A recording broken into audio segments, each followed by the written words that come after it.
আল মারআতু ইযা সাল্লাত খামসাহা, বিশ্বনবী ফরমান, চারটা কাজ যে নারী দুনিয়ার বুকে করবে ওই নারীর জন্য জান্নাতের 8টা দরজা খুলে দিবে কে? আল্লাহ।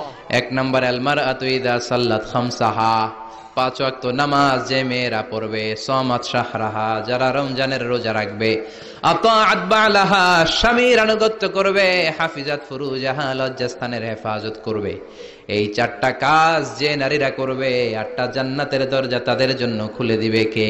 আল্লাহ। সহজ হয়ে গেল না? মাত্র 4টা। কয়টা? 4টা। আরো জোরে বলেন, কয়টা? 4টা। মাত্র 4টা কাজ। আর কিছু কাজ করতে বিশ্বনবী নিষেধ করেছেন। জামার উপর দিয়ে পারফিউম মেখে যেতে নিষেধ করেছেন মুহাম্মদ সাল্লাল্লাহু আলাইহি ওয়াসাল্লাম। আইয়ুমা ইমরাআতিন ইস্তা'তারাত, যেই মহিলারা পারফিউম মেখে বের হলো পুরুষদের দৃষ্টি আকর্ষণের জন্য, কিয়ামতের দিন জিনাকারিনীদের কাতারে ওদেরকে দাঁড় করাবে কে? আল্লাহ। অনেক মহিলারা আছে ঝাঁঝালো পারফিউম দেয়, আছে না? টেম্পুর মধ্যে বসাই যায় না, না? সিএনজিতে বসছেন, এদিকে বসছে খালাম্মায়, হায় হায় পুরা সিএনজি আমোদ করে ফেলাইছে, এত ঘ্রাণ, ঝাঁঝালো গন্ধ।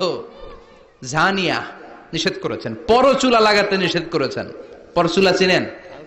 আলগা চুল, এই আলগা চুল লাগানো নিষেধ।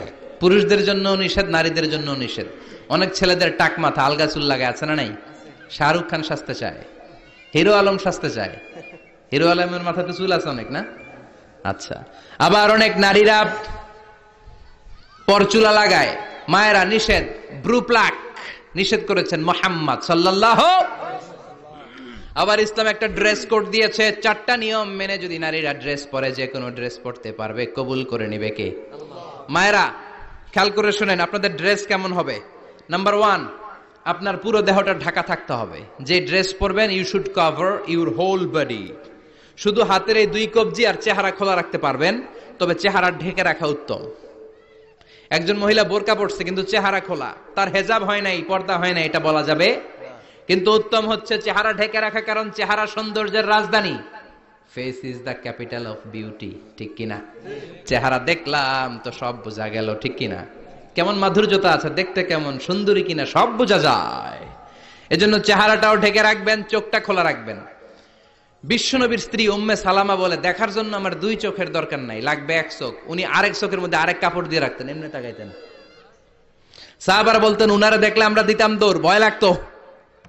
চোখ একটা দেখা যায় আর একটা খোলা, উনারে দেখে আমরা এদিক সেদিক পালিয়ে যেতাম। আবার অনেক মহিলারা পা ঢাকে না, পা কিন্তু পর্দার অন্তর্ভুক্ত। সব সময় মেয়েরা পা মোজা পরে বেরোতে হবে, পা দেখানো যাবে না। হাদিসে এসেছে শুধু হাত এতটুকু, পা কিন্তু পর্দার অন্তর্ভুক্ত। উম্মে সালামা বললেন, ইয়া রাসূলুল্লাহ, আমরা তো হাঁটতে গেলে অনেক সময় পা দেখা যায়। বিষ্ণু বললেন, তাই? তাহলে 1 বিঘত নিচ দিয়ে কাপড় বাড়াও। উম্মে সালামা বললেন, জোরে হাঁটলে তো তারপরও দেখা যাবে। বিষ্ণু বললেন, 1 হাত বাড়াও, ধুলাবালি সহ টানবা, তারপরও পায়ের 1 ইঞ্চি দেখানো যাবে। তাহলে ড্রেস কোডের প্রথম নিয়ম হচ্ছে পুরো দেহ ঢাকবেন। 2 নম্বরের নিয়ম, পোশাক ঢিলে ঢালা হবে না টাইট ফিটিং? আরো জোরে বলেন। আছি আমরা কোন জামানায়, লাজ শরম গেছে হারায়, পাতলা শাড়ির বাহার, পাখি ড্রেস লেহেঙ্গা, পোশাক দেখে নারীর লাজে মরে যাই, হায় হায়। আছি আমরা কোন জামানায়, লাজ শরম গেছে হারায়, ঠিক কিনা? লাজ শরমের বালাই নাই। ঢিলে ঢালা হবে, টাইট ফিটিং হতে পারবে না। মোটা কাপড়ের হবে। এই যে আমার জুব্বা দেখছেন, আমি মহিলাকে পোশাক পরে ফেলেছি কিন্তু হেরা পরে না, এরকম মোটা হবে। মোটা কাপড়, কিচ্ছু দেখা যায় না, বাইনোকুলার দিয়েও দেখা যাবে না। আবার ঢিলে ঢালা আছে না নাই? আমরা পুরুষরা যে এটা পরি, এটা দিয়ে 3 মহিলার কাপড় হয়, ঠিক কিনা? কাপড় পরতে চায় না তারা, ওদের পোশাক আমরা নিয়ে নিচ্ছি। তার মানে ঢিলে ঢালা হবে, মোটা কাপড়ের হবে, টাইট ফিটিং হতে পারবে। আবার পুরুষদের পোশাক হতে পারবে। এই 4টা নিয়ম মেনে যে যেই ধরনের পোশাক পরেন, চাদর পরেন সমস্যা নাই, শাড়ি পরেন সমস্যা নাই, ব্লাউজ পরলে ফুল হাতা পরবেন সমস্যা নাই, মেক্সি পরলেও সমস্যা নাই, বোরকা পরলেও সমস্যা নাই, কিন্তু পোশাকটা শালীন পোশাক হতে হবে। কি পোশাক? সবাই বলেন, শালীন পোশাক। পুরুষদের পোশাক পরা যাবে, কারণ বিশ্বনবী লানত করেছেন ওই নারীদেরকে যেই নারীরা পুরুষদের মতো সাজতে চায়। এরকম আছে না নাই? দেখলে বোঝা যায় না কোনটা ছেলে কোনটা মেয়ে, আছে না নাই? এক লোক, একটা গল্প শোনাই আপনাদের। এক লোক এক বাগানে গিয়েছে, যে দেখে বাগানে কিছু ছেলে মেয়ে খেলাধুলা করে, কিন্তু ছেলে মেয়েদের পোশাক দেখে বোঝার উপায় নাই কোনটা ছেলে কোনটা মেয়ে। শুনতেছেন? পোশাকের এমন দশা, কোনটা ছেলে কোনটা মেয়ে বুঝাই যায় না। আফসুস করে বলল, হায় রে, কেমন এদের মা বাবা, কেমন এদের আক্কেল, কি পোশাক তাদের পরিয়েছে, কোনটা ছেলে কোনটা মেয়ে বোঝাই যায় না। পাশে এক ভদ্রলোক বসা ছিল, রেগে মেগে আগুন, এই মিয়া সাবধানে কথা বলেন, জানেন এগুলো আমার সন্তান, আমার সন্তান এগুলো।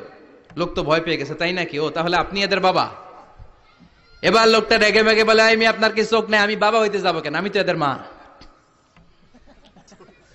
তার মানে কোনটা ছেলে কোনটা মেয়ে যেমনি বোঝা যায় না, কোনটা বাবা কোনটা মা এটাও বোঝা যায় না। এরকম আছে না নাই? ছেলেরা পরবে ছেলেদের পোশাক, মেয়েরা পরবে মেয়েদের পোশাক। চিল্লায় বলেন ঠিক কিনা? এজন্য ইসলাম নারীদেরকে যে অধিকার দিয়েছে, পৃথিবীর কোন ধর্ম এত অধিকার দেয় নাই। ইসলাম যে মর্যাদা আপনাদেরকে দিয়েছে, আর কেউ দিয়েছে নাকি? ইসলাম বলে প্রথম সন্তান কন্যা সন্তান হলে ঘরের মধ্যে বরকত আছে না নাই? মিন বারাকাতিল মারআতি তাবকিরুহা বিল ইনাস। একটা মেয়ের মধ্যে বরকত বেশি না কম কেমনে বুঝবেন? তার প্রথম সন্তান যদি মেয়ে হয়, তাহলে বুঝবেন এই মেয়েটা বরকতওয়ালা মেয়ে, এই মেয়ে আপনার জীবনে অনেক কিছু নিয়ে আসবে। সুবহানাল্লাহ কইতে পারেন না?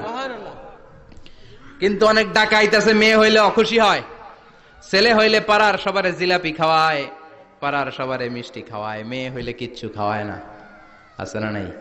কিন্তু আমরা মেয়ে হলে খুশি হব। কার কার প্রথম সন্তান মেয়ে? হাত তোলেন।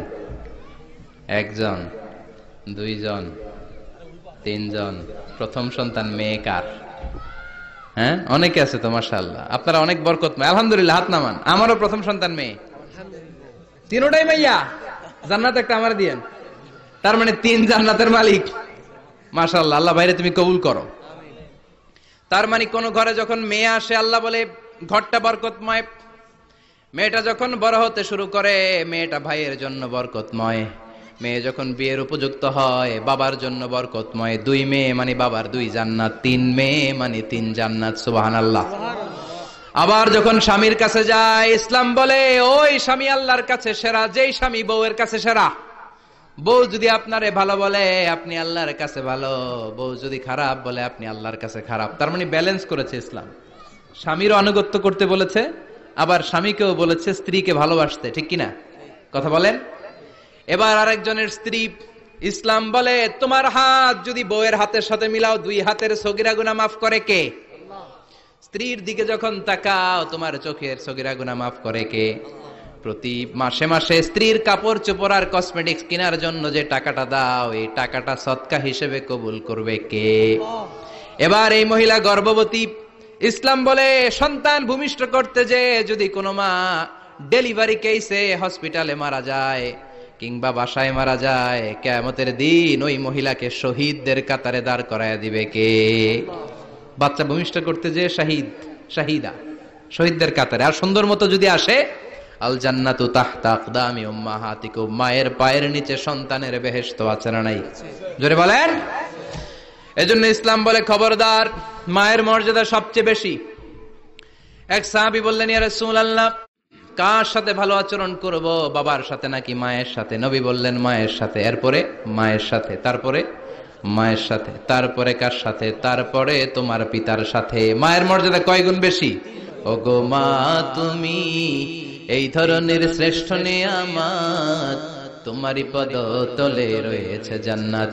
ওগো মা তুমি এই ধরনের শ্রেষ্ঠ নিয়ামত, তোমারই পদ তলে রয়েছে জান্নাত। সুবহানাল্লাহ। আমি বলি আমাদের পায়ের নিচে থাকে মৌজা, জুতা আর বালু, আর মহিলাদের পায়ের নিচে জান্নাত। এই পৃথিবীটারে 1000 বার বিক্রি করলে জান্নাতের একটা চেয়ারের দাম হবে না। সুবহানাল্লাহ পড়েন। আর যেই জান্নাত মায়ের পায়ের নিচে পড়ে আছে, ওই পায়ের দাম বেশি না কম? বেশি। এজন্য মায়েদের সাথে ভালো আচরণ করতে হবে। ইসলাম নারীকে দিয়েছে ইবাদতের অধিকার। নারীরা যদি মহিলা সমাবেশে যেতে চায়, কোনো পুরুষ বাধা দিতে পারবে? নারী যদি মসজিদে নামাজ পড়তে যেতে চায়, বাধা দিতে পারবে? তারা অনেক সময় বাইরে বেরোয়, বাসায় আসতে আসতে নামাজের সময় হয়ে গেছে, কই পড়বে নামাজটা? মসজিদে সুযোগ করে দেন, মসজিদে পড়বে। তবে ঘরে পড়া উত্তম, ঘরে পড়লে বেশি সওয়াব। সুবহানাল্লাহ। তার মানে ইবাদতের অধিকার। ইসলাম নারীকে দিয়েছে শিক্ষার্জনের অধিকার। আপনার ছেলেকে স্কুলে পাঠান, শুধু ছেলেকে নয়, আমরা বলি আপনার ছেলেকেও পাঠান, মেয়েকেও পাঠান, ঠিক কিনা?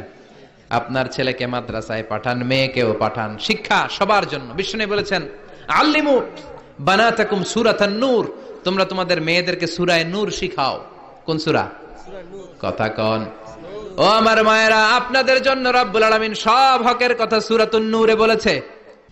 আল্লিমু বানাতাকুম সূরাতান নূর, তোমরা তোমাদের নারীদেরকে সূরাতুন নূর শিক্ষা দাও। ও আমার মায়েরা, আজ থেকে সূরাতুন নূরের অর্থ পড়বেন, তাফসীর পড়বেন, ঘরটারে বরকতময় করে দিবে কে? আপনাদের আছে মোহরানার অধিকার। বিয়ে করলে পুরুষ মোহরানা পাবে না, দিবে। কিন্তু আমরা এতগুলা টাকা নিয়ে আসি, ডাকাইত আছে না নাই?